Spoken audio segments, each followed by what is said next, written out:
വിവരാവകാശ നിയമം നിലവിൽ വന്നിട്ട് 11 വർഷം പൂർത്തിയാകുമ്പോൾ ഇന്ത്യയിൽ ആകെ കിട്ടിയത് 1,75,00,000 അപേക്ഷകൾ മാത്രം.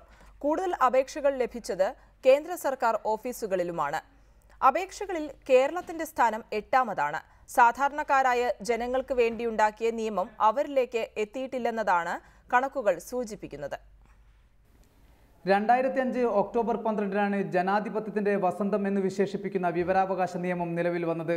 11 വർഷം പൂർത്തിയാകുമ്പോൾ ഇന്ത്യയിലെ വിവിധ വിവരാവകാശ കമ്മീഷൻ ഓഫീസുകളിൽ ലഭിച്ച അപേക്ഷകളുടെ എണ്ണം 1,75,20,543 പരാതികൾ മാത്രം. കൂടുതൽ അപേക്ഷകൾ ലഭിച്ചത് കേന്ദ്ര വിവരാവകാശ കമ്മീഷനാണ്. ആദ്യ 10 സ്ഥാനങ്ങളിൽ കേരളത്തിന്റെ സ്ഥാനം 8ാമതാണ്. സാധാരണക്കാരായ ജനങ്ങൾക്കു വേണ്ടി ഉണ്ടാക്കിയ നിയമം അവരിലേക്ക് എത്തുന്നില്ലെന്നതാണ് കണക്കുകൾ സൂചിപ്പിക്കുന്നതെന്ന് വിവരാവകാശ പ്രവർത്തകൻ DB ബിനു പറഞ്ഞു. ജനങ്ങളെ ഈ നിയമത്തെക്കുറിച്ച് പഠിപ്പിക്കണമെന്ന വ്യവസ്ഥ വിവരാവകാശ നിയമത്തിൽ 26ാം വകുപ്പ് പറയുന്നുണ്ട്.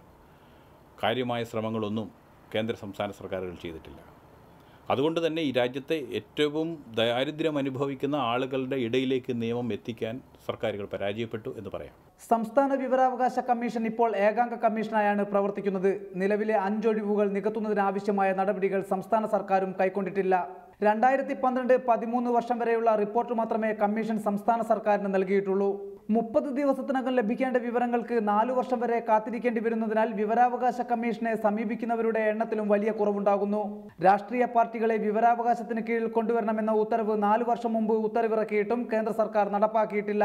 ഈ നിയമം ജനങ്ങൾക്ക് ഉപകാരപ്രദമാക്കാതിരിക്കാനുള്ള സംഘടിത ശ്രമം ഉദ്യോഗസ്ഥരുടെയും രാഷ്ട്രീയക്കാരുടെയും ഭാഗത്തുനിന്ന് ഉണ്ടാകുന്നുവെന്നതാണ് ഈ കണക്കുകൾ സൂചിപ്പിക്കുന്നത്. റിപ്പോർട്ടർ, കൊച്ചി.